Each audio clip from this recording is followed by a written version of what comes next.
अब बेटा first MCQs है, the salt range is famous for. Actually जो साल्ट रेंज है, ठीक है, वो साल्ट और साथ में यानी रॉक साल्ट और जिप्सम के लिए क्या फेमस है। अब साल्ट रेंज के हवाले से आप बात कर लें बेटा, पाकिस्तान में जो लार्जेस्ट या दुनिया में जो लार्जेस्ट साल्ट मतलब कोई माइन वगैरह है तो वो खेवड़ा है बेटा। ठीक है, खेवड़ा जो साल्ट माइन है बेटा वो क्या है, ठीक है, वो वर्ल्ड लार्जेस्ट जो ना साल्ट माइन है बेटा। ठीक है, आपको पता है जो पंजाब में ओल्डेस्ट भी आप इसे कह सकते हैं, ओल्डेस्ट। ठीक है, ओल्डेस्ट भी कह सकते हैं और वर्ल्ड लार्जेस्ट माइन भी आप इसको कह सकते हैं, जो कि पंजाब में लोकेटेड है। Copper and gold mines are located in, copper and gold mine actually बेटा ये संदक में लोकेटेड है। ठीक है, जो कि ये चागी डिस्ट्रिक्ट में मौजूद है। ठीक है, चागी डिस्ट्रिक्ट जो कि आपको पता है बेटा बलूचिस्तान में मौजूद है।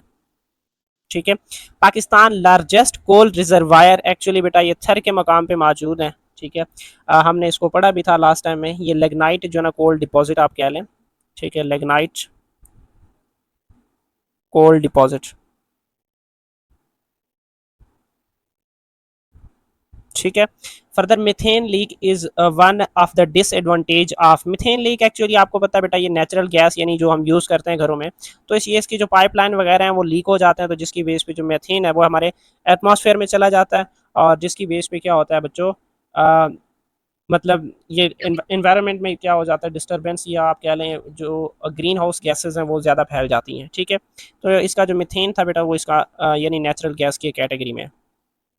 अच्छा, further which of the following statement is true regarding the energy minerals found in Pakistan, के पाकिस्तान में जो एनर्जी मिनरल्स पाई जाती हैं उसके बारे में एक ट्रू स्टेटमेंट क्या है। ठीक है, तो एक्चुअली यहाँ पे सुई गैस की बात कर लें कि Sui gas accounts the major majority of Pakistan gas production, के पाकिस्तान में जो गैस के हवाले से बात कर लें तो वो लार्जेस्ट जो ना यही सुई गैस जो ना यहाँ से प्रोडक्शन की जाती है। ठीक है, जैसे अब coal is only found in Thar Parkar, तो ये गलत बात है क्योंकि कोल कोयटा में भी पाया जाता है। Coal mine does not lead to the land degradation, बेटा जब माइनिंग करते हैं तो ऑफकोर्स जाहिर सी बात है डिग्रेडेशन होगी। Natural gas extraction has no environmental disadvantage, हम अभी बात कर चुके हैं बेटा नेचुरल गैस में मिथेन आता है जिसकी बेस पे जो ग्रीन हाउस गैसेज हैं वो इंक्रीज हो जाती हैं, तो इस वजह से जो इसका ऑप्शन जो बेस्ट ऑप्शन है वो कौन सा है, बी है। Further, which gemstone is famously extracted from the Swat Valley in Khyber Pakhtunkhwa, तो जो स्वात वैली से बेटा जो जेमस्टोन एक्सट्रैक्ट किया जाता है बेटा वो क्या है, एमरल्ड है। ठीक है, एमरल्ड। बाकी अगर आप रूबीज़ की बात कर लें बेटा, रूबी ये एक्चुअली हुंजा से बेटा हुंजा वैली से एक्सट्रैक्ट किया जाता है। ठीक है, हुंजा वैली। और उसके बाद टोपाज और ये जो ये इक्वेरियम है बेटा, एक्वामेरीन सॉरी, ये बेटा जो ना ये शिगर वैली से जो ना एक्सट्रैक्ट किए जाते हैं, शिगर वैली। अच्छा, उसके बाद फर्दर जो ना विच of the following is the significant environmental impact of Pakistan mining industry बेटा। अब पाकिस्तान माइनिंग इंडस्ट्री का जो एनवायरनमेंट पे जो सिग्निफिकेंट इम्पैक्ट है बेटा वो डिफॉरेस्टेशन है। क्यों? क्योंकि माइनिंग करने के लिए आपको पता है जो दरख्त वगैरह हैं ये काट देने पड़ते हैं, अगर ये काटेंगे तो डिफॉरेस्टेशन होगी और उसका फिर हमारे इन्वायरमेंट पे फिर नेगेटिव इम्पैक्ट होगा। तो इसका जो बेस्ट एनवायरमेंटल इम्पैक्ट ऑफ ये जो माइनिंग इंडस्ट्री है उसका ये डिफॉरेस्टेशन है बेटा। अच्छा, further which of the following is effective approach to mitigating the environmental impacts of mining बेटा, तो मतलब ये कौन सा ऐसा फैक्टर है जिसकी बेस पे जो ना आप इनको कंट्रोल कर सकते हैं, माइनिंग को भी कंट्रोल कर सकते हैं और उसका हमारे इन्वायरमेंट पे भी कोई नेगेटिव इम्पैक्ट ना पड़े। तो बेटा वो रेगुलेटरी इन्फोर्समेंट आप कह सकते हैं। अब रेगुलेटरी इन्फोर्समेंट का मतलब ये है कि कुछ ऐसे टेक्निक्स का इस्तेमाल किया जाए जिसकी बेस पे हमारी जो माइनिंग है उसका हमारे इन्वायरमेंट पर नेगेटिव इम्पैक्ट ना पड़े। रेगुलेटरी इन्फोर्समेंट का बेटा यहाँ पे मतलब ये है कि कुछ ऐसे टेक्निक्स इंट्रोड्यूस करवाए जाएं कि इस माइनिंग का हमारे इन्वायरमेंट पर इम्पैक्ट ना पड़े, नेगेटिव इम्पैक्ट ना पड़े। Further which of the following is the disadvantage of hydro electric energy in Pakistan बेटा, ये सीजनल होती है। लास्ट टाइम हमने लेक्चर में भी इस चीज़ को देखा था कि ये seasonal variability in water flow, कभी पानी ज़्यादा होता है बेटा, कभी कम हो जाता है, अभी बहुत ज़्यादा है लेकिन विंटर्स में इसकी क्वांटिटी कम हो जाती है। तो ये हाइड्रो जो इलेक्ट्रिक एनर्जी है it depend upon water quantity. ठीक है, विच of the following is disadvantage of solar energy in Pakistan, के पाकिस्तान में जो सोलर एनर्जी की जो डिसएडवांटेज है वो क्या है, सॉरी एडवांटेज की बात हो रही है, एडवांटेज। तो बेटा ये क्रिएट्स लोकल एम्प्लॉयमेंट अपॉर्चुनिटीज़ बेटा, कि इससे लोकल जो एम्प्लॉयज़ हैं उनको अपॉर्चुनिटीज़ मिलती हैं। अब हाई ऑपरेशनल एक्सपेंसेस ये इसका एडवांटेज नहीं हुआ, डिसएडवांटेज हुआ। जनरेट ग्रीन हाउस गैसेज ये भी बेटा इसका क्या हुआ, नेगेटिव इम्पैक्ट, ये मतलब इसमें कैटेगरी में आता ही नहीं है। ठीक है, ग्रीन हाउस गैसेज। फर्दर जो है ना रिक्वायर्स कंसिडरेबल लैंड ट्रैक्स, आपको पता है इसमें वो लैंड चाहिए, तो इसका डिसएडवांटेज होगा, एडवांटेज नहीं होगा। तो हाँ, ये जो सोलर एनर्जी यानी सोलर पैनल्स वगैरह आप लगाते हैं तो वहाँ पे लेबर आप लगता है, तो जो लोकल एम्प्लॉयमेंट है वो उनको भी, उन लोगों को जो है ना फायदा मिलता है। यहाँ से बेटा ये एमसीक्यूज क्लियर हो गए हैं।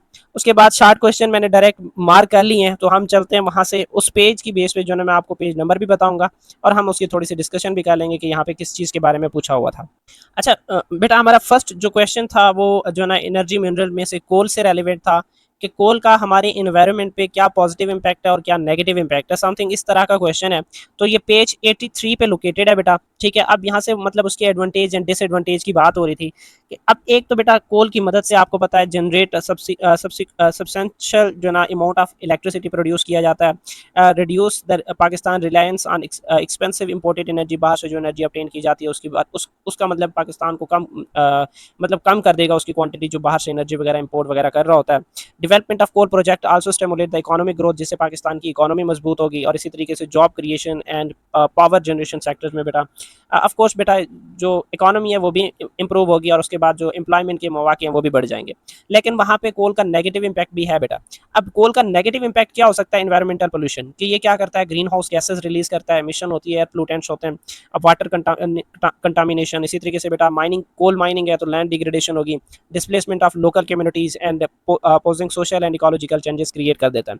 अच्छा, अब आप लोगों ने एडवांटेजेस या उसके जो फर्स्ट सेक्शन की बात की जा रही है उसको भी पॉइंट्स की फॉर्म में लिखना है और ये जो डिसएडवांटेजेस हैं इसको भी पॉइंट्स की फॉर्म में लिखना है। ऐसे नहीं है कि आप लोगों ने इस पैराग्राफ की फॉर्म में लिखना है। हाँ, अगर पैराग्राफ की फॉर्म में लिखना है तो आप लोगों ने बच्चों इनको बोल्ड कर देना है, मार्कर से लिखना है। सेकेंड क्वेश्चन यहाँ पे था कि माइनिंग का हमारी इंडस्ट्री पे क्या इम्पैक्ट है और ये किस तरीके से इंप्रूव होगा। एक्चुअली हमारे बुक में जो इसका आंसर बन रहा है बच्चों, ये पेज कौन सा है इसका, ये 85 बेटा पेज है। अब इस 85 में ये जो ये की मिनरल से बेटा अबव जो पैराग्राफ है ये वो बेस्ट पैराग्राफ है जिसके बारे में क्वेश्चन में पूछा गया कि implementation contemporary mining process and technology can significantly improve the productivity and efficiency with in the mining industry and resulting in enhanced resource management and increase the production. ये इसका जो आंसर था कि भाई हमारी इस जो माइनिंग इंडस्ट्रीज है उसकी प्रोडक्टिविटी को इंप्रूव कैसे किया जा सकता है, ये क्वेश्चन था। तो अच्छा, ये तो मैंने इसका आंसर बता दिया। सर हाँ ये जी बच्चे, सर ये ऊपर वाला आएगा ऊपर माइनिंग ऑपरेशन मैं एंड द वो बता रहा हूँ, पोटेंशियल टू मैं बता जनरेट। उसकी उसकी उसकी मैं बात कर रहा हूँ। ये आपका जो एग्जैक्ट आंसर है वो ये वाला है, लेकिन ये आंसर थोड़ा छोटा है। इसमें आप ऊपर से माइनिंग जो ऑपरेशंस है या माइनिंग इंडस्ट्री का हमारे कंट्री पे क्या रोल होगा, तो उसको भी आप अगर ऐड कर लें तो वो ज्यादा फ्रूटफुल रह जाएगा आप लोगों के लिए कि mining operations have potential to generate significant number of job opportunities both directly and indirectly specially in rural and economically disadvantages region. मतलब जिन जिन इलाकों में हमारी इकोनॉमी डाउन है तो ऐसे इलाकों में जो है ना अगर माइनिंग ऑपरेशंस हो रहे हैं या वहाँ के लोगों को जॉब मिल रही है, रिसोर्सेज मिल रहे हैं, तो ये जिससे हमारे मुल्क की जो इकोनॉमी है या जो ग्रोथ है वो जो एरियाज हैं उनकी ग्रोथ ज़्यादा होगी। This can add and reduce poverty and enhancing the living condition, जिससे पॉवर्टी भी खत्म हो सकती है और लोगों की जो रहने सहने की ज़िंदगी है वो भी थोड़ी सी इंप्रूव हो जाएगी। ये रिन्यूएबल एनर्जी रिसोर्सेज के बारे में बात की थी, जो इसमें पेज है वो पेज बेटा 88 की बात हो रही है, पेज 88 है, ठीक है। और इसमें बात की जा रही है कि रिन्यूएबल एनर्जी रिसोर्सेज का पाकिस्तान के फ्यूचर से क्या लिंक है, रिन्यूएबल जो एनर्जी रिसोर्सेज हैं उनका क्या इम्पैक्ट है। इसका कोई बेटा एग्जैक्ट आंसर तो नहीं है, लेकिन रिन्यूएबल एनर्जी रिसोर्सेज के जो बेनिफिट्स हैं बेटा वो यहाँ इस पैराग्राफ में दिए हुए हैं, ठीक है। अब इससे क्या होता है बेटा कि opportunities to fulfil nations escalating energy requirement, अब हमारे नेशन को बेटा जो एनर्जी की रिक्वायरमेंट है वो इन रिन्यूएबल एनर्जी रिसोर्सेज के जरिए फिल किए जा सकते हैं। Renewable energy resources offer both clean and sustainable energy, एक तो मतलब मुतवातिर बेटा एनर्जी अपटेन होती है, दूसरा जो ना क्लीन होता है, इतना उसमें कह लें कि एनर्जी भी शुरू में नहीं लगती, शुरू में लगती है बाद में नहीं होती। Decrease the countries dependence on imported fuel पे पाकिस्तान डिपेंड नहीं करता, फिर अपनी जो एनर्जी है वो काफ़ी हो जाएगी। इंप्रूव द एनर्जी सिक्योरिटी, एक तो बेटा आपके कंट्री में ही इसकी प्रोडक्शन हो रही तो एनर्जी सिक्योरिटी भी ज़्यादा हो जाएगी।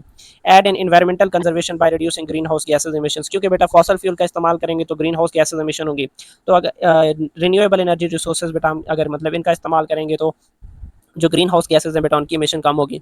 And these renewable energy resources include hydro electric energy, wind energy, solar energy and biofuels. ये बेटा पैराग्राफ उस क्वेश्चन से रेलिवेंट है जी बच्चे। फर्दर बेटा नेगेटिव जो है ना इम्पैक्ट्स क्या है टेली कम्युनिकेशन का हमारे सोसाइटी पे, क्योंकि टेली कम्युनिकेशन लास्ट टाइम भी हमने पढ़ा था बेटा, इससे एक तो फॉल्स न्यूज़ वगैरह ये चीज़ें क्रिएट होती हैं, ठीक है, लोग इसका गलत इस्तेमाल करते हैं। तो चले बेटा ये जो क्वेश्चन नंबर 4 है वो पेज 94 पे बेटा अवेलेबल है। अब इसमें वही टेली कम्युनिकेशन के नेगेटिव इम्पैक्ट्स की बात की जा रही थी। अब इसमें आपको पता है बेटा, आप अगर सोशल लेवल की बात करें, ठीक है, पहली बात तो ये है कि बेटा आजकल सारी चीज़ें टेली कम्युनिकेशन से हो रही हैं, तो इसका मतलब ये है कि फिजिकल फेस टू फेस बेटा जो कोई बात है, कोई डिस्कशन है या पर्सनल रिलेशनशिप की बात करें बेटा, फिजिकली फेस टू फेस के हवाले से वो कम हो रही हैं। तो जिसकी बेस पे हमारा जो सोशल एसोलेशन है कि हम माशरती तौर पे, फिजिकली तौर पे लोगों के साथ हमारा जो रब्ता है वो कम हो रहा है, ये नुकसान है इसका। ठीक है, पहले ज़माने में ये होता था, लोग जाते थे, मिलते थे, बैठते थे। अब जो भी काम है फ़ोन पे हो जाता है, मिलने की ज़रूरत ही नहीं है। Further, dissemination of misinformation and fake news through digital channels can heighten the social tension and undermine the trust in the institutions. अब आपको पता है बेटा, सोशल मीडिया है तो फेक न्यूज़ तो छोटी सी मतलब कॉमन सी बात है। एक बेटा फेक न्यूज़ की वजह से बहुत सारी इंडस्ट्रीज़ हैं या बहुत सारे जो ना, ऐसा समझ लें कि टेंशन इन्वायरमेंट में क्रिएट हो सकते हैं।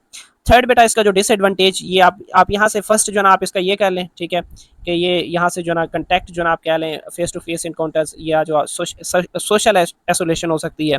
फर्दर बेटा जो ना आप ये इसको सेकंड पॉइंट कंसीडर कर सकते हैं। उसके बाद ये एक्सेसिव स्क्रीन टाइमिंग, ये आपका थर्ड पॉइंट हो गया कि अगर ज़्यादा एक्सेसिव टाइम यूज़ करेंगे तो जिसकी बेस पे आपका जो मेंटल हेल्थ है या वेल बीइंग है वो डैमेज हो सकता है। फर्दर बेटा, जैसे कि आपको पता है, जहाँ पे इसके नेगेटिव इम्पैक्ट्स हैं वहाँ पे पॉजिटिव इम्पैक्ट्स भी हैं, लेकिन टेली कम्युनिकेशंस के नेगेटिव इम्पैक्ट पूछे गए हैं तो हमने ये बताने थे। Is it clear? अच्छा बेटा, लास्ट क्वेश्चन ये था कि टेली कम्युनिकेशंस का ई लर्निंग पे क्या इम्पैक्ट है या ई लर्निंग को कैसे ये इम्प्रूव कर रहा है। ठीक है, अब आप पेज नंबर बेटा जो है ना यहाँ से ओपन कर लें, 97 पेज है। 97 पे बेटा ये डिजिटल क्लासरूम, वैसे तो ये डिजिटल क्लासरूम या डिस्टेंस लर्निंग ये चीज़ें भी इसमें शामिल हो जाती हैं, बट हमने इतना लिखना ही नहीं है। हमने जस्ट मेजर जो पॉइंट्स हैं बेटा वो एक्सट्रैक्ट करके 3 से 4 पॉइंट्स लिखनी है। अब बेटा एक तो आपको पता है कि आजकल के दौर में हाई इंटरनेट स्पीड अवेलेबल है, जिसकी बेस पे जो ई लर्निंग प्लेटफॉर्म है वो क्रिएट हो जाता है। अब जिसकी बेस पे जो लोग हैं वो जो ना कोर्सेज को, इंटरनेशनल ऑनलाइन कोर्सेज को, इंस्ट्रक्शनल कंटेंट को बेटा इजीली एक्सेस कर सकते हैं। अब बहुत सारे ऐसे platform, Coursera, Khan academy, local alternatives की बात कर लें, जिन्होंने बेटा मतलब ज़्यादा से ज़्यादा लोगों तक इनकी रसाई है। ज़्यादा से ज़्यादा स्टूडेंट क्या कर रहे हैं कि एक सेफ़ प्लेस बेस्ड स्टडी जो ना उसमें इन्वॉल्व है, वो स्टडी कर रहे हैं। बाहर जाने की ज़रूरत नहीं है, सारी चीज़ें आपको घर में बैठे मिल रही हैं। अब जैसे पाकिस्तान की इंस्टीट्यूशंस की बात कर लें बेटा, ऑनलाइन डिग्री प्रोग्राम यहाँ पे स्टार्टेड हो चुके हैं। स्टूडेंट्स जो ना pursue their high education remotely, मतलब कहीं से भी दूर दराज इलाके से बैठ के जो ना वो हायर एजुकेशन अपटेन कर सकते हैं। The programs cater both local and international students, मतलब ये इंटरनेशनल एंड नेशनल दोनों स्टूडेंट्स के लिए है। अब जिससे बेटा flexibility and widening access to great education, जिसकी बेस पे वो ज़्यादा जो एजुकेशनल कंटेंट है वो उसको गेन कर सकते हैं, अचीव कर सकते हैं। फिर फर्दर जो ना अगर आप ऐड करना चाहें तो आप ये भी कह सकते हैं कि जो ना आजकल टेली कम्युनिकेशन की बेस पे डिजिटल क्लासरूम होती हैं, जिसकी बेस पे जो ना एक ज़्यादा इफेक्टिव जो मेथड ऑफ स्टडीइंग है ये इन्वॉल्व है। ठीक है, ये 3-4 पॉइंट जो ना आप जो मर्जी चाहे लिख सकते हैं, लेकिन जो इसका आंसर बेटा यहाँ पे भी कंप्लीट हो जाता है।